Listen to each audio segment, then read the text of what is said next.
Today, let's take a deep dive into Toy Story Land at Hollywood Studios.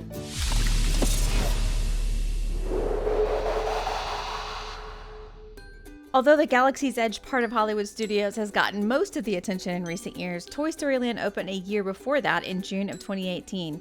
It has 3 attractions, 3 shopping spots, fun characters and entertainment, and soon to be 4 dining options if you count the snack and drink carts. Let's take a closer look at all of those.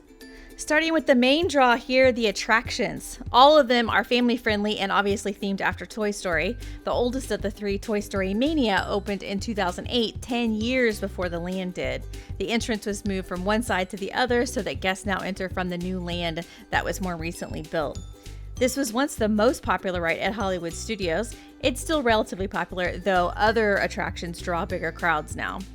Speaking of popular, next up is Slinky Dog Dash, a coaster that is probably a little more thrilling than it might appear at first.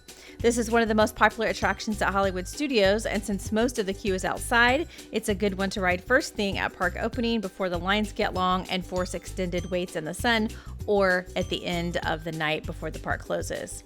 And lastly is Alien Swirling Saucers, which isn't quite as popular as the others, but it can be fun, including the music that plays while you ride, and they even offer a holiday option in November and December. Let's chat about food and drink options available in Toy Story Land. If we count every cart and kiosk, there are 4 quick service stops, including a couple of snack options, but the most popular by far is Woody's Lunchbox, which is not only popular for Toy Story Land, but one of the most popular quick service spots in all of Walt Disney World.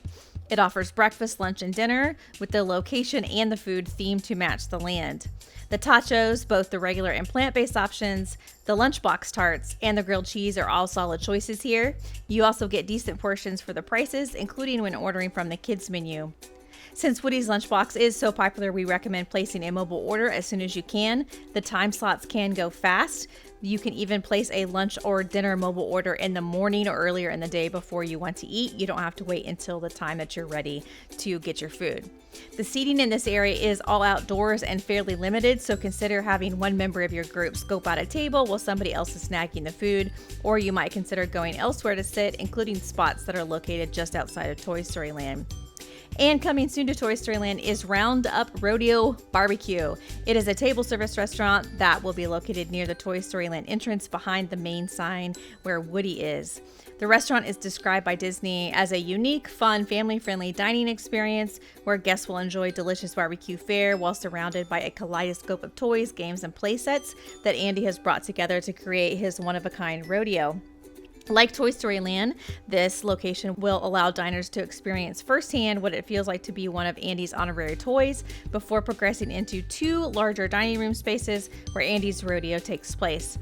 This location will feature Western Town and Train Station playsets. There will even be the addition of fan-favorite Pixar characters that we've never seen before. A discussion of Toy Story Land would not be complete without mentioning the characters and entertainment, which make it extra fun. First, there's the Green Army Drum Corps. You can spot them around Toy Story Land playing drums. They are super talented and fun. This is a short show and one you don't need to camp out for. Just keep your eyes and ears peeled for them, and you can also find showtimes in the My Disney Experience app. For characters, Woody and Jessie meet next to Toy Story Mania, and Buzz meets near the Toy Story Land entrance sign. PhotoPass is available for all of them. You can find their exact locations and daily meet times in the My Disney Experience app. There are a few little shopping opportunities in Toy Story Land, starting with Jessie's Trading Post, which is located at the exit of Toy Story Mania. Even if you're not going to go on the ride, you can still get there via the exit queue if you would like. Predictably, they sell all kinds of Toy Story themed items. Across from Toy Story Mania, you'll find a cute and small merchandise kiosk. There are all kinds of fun souvenirs here themed to the land and Pixar. And over near Slinky Dog Dash, you can't miss the adorable Play Family Camper kiosk. This is yet another spot for you to find Pixar merchandise.